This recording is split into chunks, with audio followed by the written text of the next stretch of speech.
Investment के field में diversification एक इम्पॉर्टेंट टॉपिक है, क्योंकि जब हम इन्वेस्टमेंट करते हैं, वो चाहे कोई भी एसेट क्लास हो, वो रियल एस्टेट है, गोल्ड है, म्यूचुअल फंड्स हैं, शेयर्स हैं, कुछ भी है, उसके साथ रिस्क ज़रूर आती है। अब रिस्क को रिड्यूस करने का डाइवर्सिफिकेशन एक इम्पॉर्टेंट तरीका है। हमारा पोर्टफोलियो जब डाइवर्सिफाइड होगा तो अगर किसी एक फैक्टर से, किसी एक सोर्स से रिस्क आ रहा है तो दूसरा सोर्स उस रिस्क को रिड्यूस कर सकता है।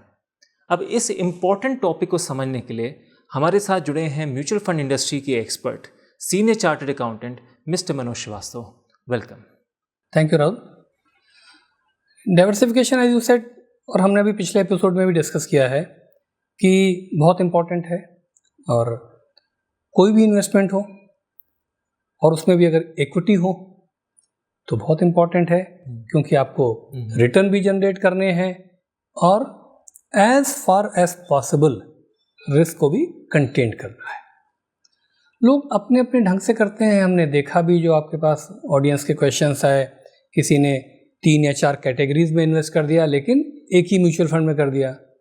किसी ने एक ही कैटेगरी में कर दिया लार्ज कैप में, और 3 या 4 म्यूचुअल फंड में कर दिया। टू सम एक्सटेंट उन्होंने भी ठीक किया अपनी समझ से, लेकिन मुझे लगता है कि कुछ 2-3 पहलू और हैं, 2-3 स्टेप्स ऐसे हैं जिसको अगर आपका ऑडियंस, आपका इन्वेस्टर टेकअप करेगा तो वो काफ़ी हद तक ऑप्टिमाइज कर लेगा डाइवर्सिफिकेशन को। ओके। अब उसके क्या हैं, बड़े सिंपल से स्टेप्स हैं। थोड़ा सा ध्यान से सुनेंगे अगर आपका ऑडियंस। जैसे आपने कहा कि भाई मैंने एक कैटेगरी लार्ज कैप उठा ली और 4 म्यूचुअल फंड ले लिए, तो मैं क्या सजेस्ट करूंगा कि कैटेगरीज तो ज़्यादा हैं, बट 8 या 9 पॉपुलर कैटेगरीज हैं इक्विटी म्यूचुअल फंड की। ओके। वो क्या है? लार्ज कैप, आप याद भी रख सकते हैं उसको। लार्ज कैप, ठीक है। Mid cap, large and mid cap, multi cap, flexi cap, focus, Contra, value, dividend yield. Okay. इसमें से कुछ कैटेगरीज अभी हमने छोड़ी हुई है, वो कभी और बात करेंगे। यस। अब अगर आप का इन्वेस्टर हर कैटेगरी से एक एक स्कीम उठा ले तो समझिए कि उस सारी कैटेगरीज उसने यूनिवर्स इन्वेस्टमेंट का कवर कर लिया। ओके। अगर उसको 9 रुपये डालने हैं या 9 लाख रुपए डालने हैं तो 1-1 लाख रुपए उसने 9 में डाल दिया।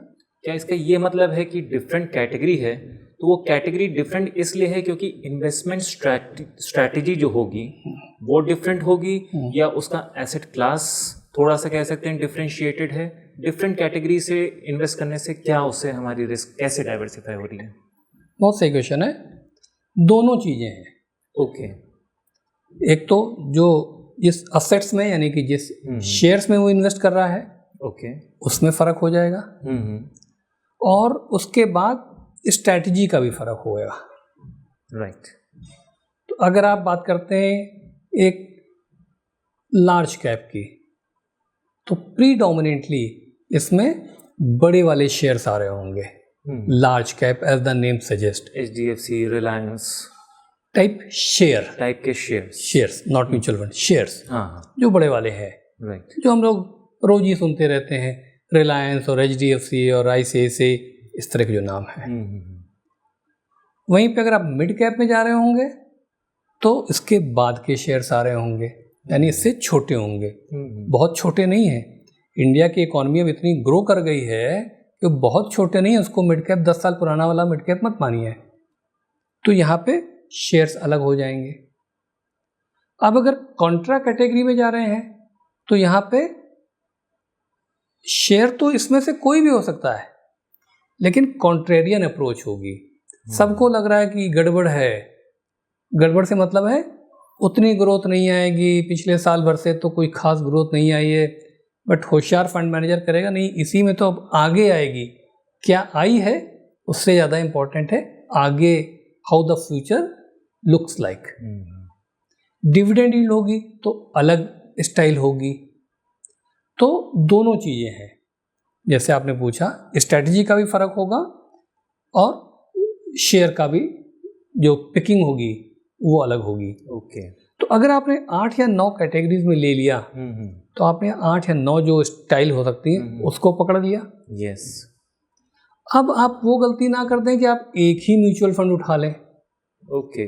तो आप क्या करें, ये मैं केवल नाम के लिए कर रहा हूँ क्योंकि म्यूचुअल फंड तो बहुत हो गए हैं, तो जो नहीं ले रहा हूँ उसका मतलब ये नहीं है कि वो ख़राब है। तो आपने उठा लिए, स्टेट बैंक ऑफ इंडिया का म्यूचुअल फंड उठा लिया, ICICI बैंक का ले लिया, निपॉन का ले लिया, बिरला ले लिया, HDFC ले लिया, इन्वेस्को ले लिया, इस तरह से आपने। तो अब सिंपल अगर रखें तो हर कैटेगरी को जाके थोड़ा सा डेटा क्रंचिंग आप कीजिए, और डेटा क्रंचिंग करने के बाद में या आप किसी एडवाइज़र के थ्रू करते हैं तो अपने एडवाइज़र से कहिए कि भाई मेरे को लार्ज कैप वाली कैटेगरी की एक स्कीम बताओ जो सारे म्यूचुअल फंड में मिला के बेस्ट आ रही हो या टॉप में आ रही हो, टॉप 2, 3, 4 में आ रही हो, उसमें से एक उठा लीजिए।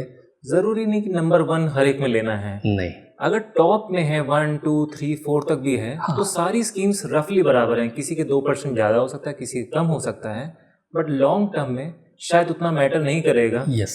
फॉर एग्जाम्पल हमारे कोई एक इन्वेस्टर हैं, उनका SBI में लेट्स से बैंक अकाउंट है, राइट, SBI म्यूचुअल फंड वाले के बारे में भी सुना हुआ है कि अच्छा है, ट्रस्टवर्दी है, तो उनका थॉट प्रोसेस हो सकता है कि हम SBI की सारी स्कीम्स में डाल दें। बट इट्स नॉट अबाउट कि ट्रस्ट या नॉन ट्रस्ट। हम यहाँ रिस्क को डाइवर्सिफाई तभी करेंगे जब अलग अलग AMCs में जाएंगे और उनकी अलग अलग इन्वेस्टमेंट स्टाइल्स का फायदा हम उठाएंगे। Yes, right. तो उस तरीके से आपने 8 या 9 कैटेगरीज ली, एक कैटेगरी की स्कीम उठाइए, AMC के यूनिवर्स में अब तो 40 के आसपास म्यूचुअल फंड्स हैं, जिसकी सबसे अच्छी या नंबर 2 या नंबर 3 या नंबर 4 या नंबर 5 में आ रहा है, टॉप 5 में जो आ रही हो, क्योंकि परफॉर्मेंस के अलावा भी कैलकुलेशंस है। एग्जैक्टली। तो एक उठा लीजिए, एक लार्ज कैप से उठा लीजिए किसी एक म्यूचुअल फंड का।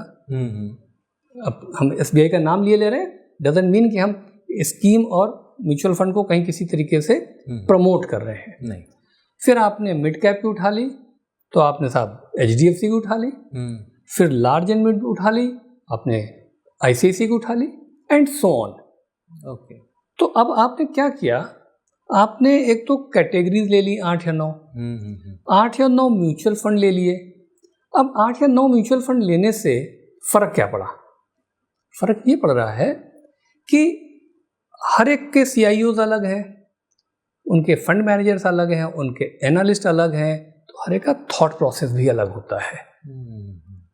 किसी में एग्रेशन ज़्यादा होगा, किसी की एक सेक्टर की स्टडी ज़्यादा होगी, किसी की कॉल होगी कि भाई हमको ओवरसीज़ इक्विटी पे फोकस करना चाहिए, किसी को लगेगा कि भाई इंडियन में भी हमको टेक्नोलॉजी पे ज़्यादा करना चाहिए।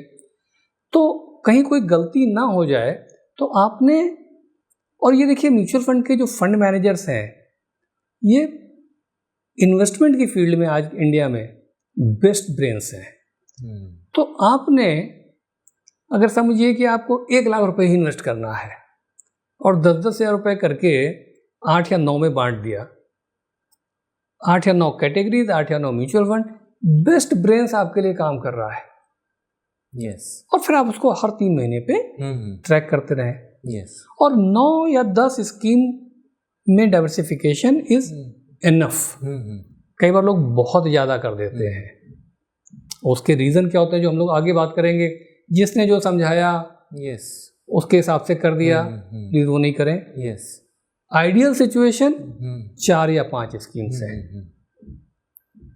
अब आप पूछेंगे भाई 4 या 5 है तो इस 8-9 में क्या करें? उसका भी हल है, फोकस, फ्लेक्सी, इसे एक उठा लीजिए, ऑलमोस्ट एक स्ट्रेटजी होगी, बस नंबर ऑफ शेयर का फर्क होगा। कंट्रा और वैल्यू में एक उठा लीजिए, 2 हो गई।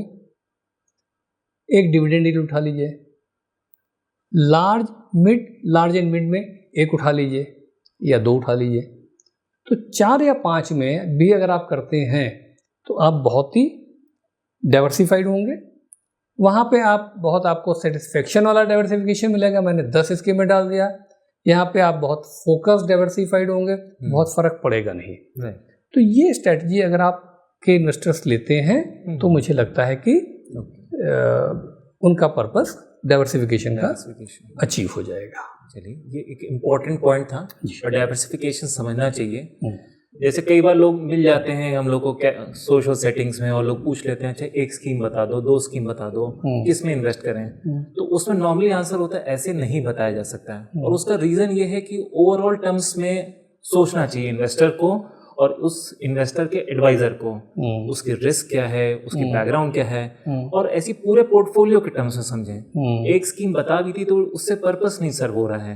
जब तक डाइवर्सिफिकेशन और कई सारे जो फैक्टर्स हैं जो हम लोग आगे के एपिसोड्स में डिस्कस करते रहेंगे, जब तक उनको माइंड में नहीं रखा जाएगा तब तक ऐसे इन्वेस्टमेंट एडवाइस ना देनी चाहिए, ना किसी को लेनी चाहिए। और इस एपिसोड का पर्पस भी यही है कि नॉट ओनली हम इंडिविजुअल स्कीम्स के बारे में समझें, बट कि हमें ओवरऑल पोर्टफोलियो कैसे बनाना है, कैसे हम म्यूचुअल फंड्स को समझें, कैसे देखें।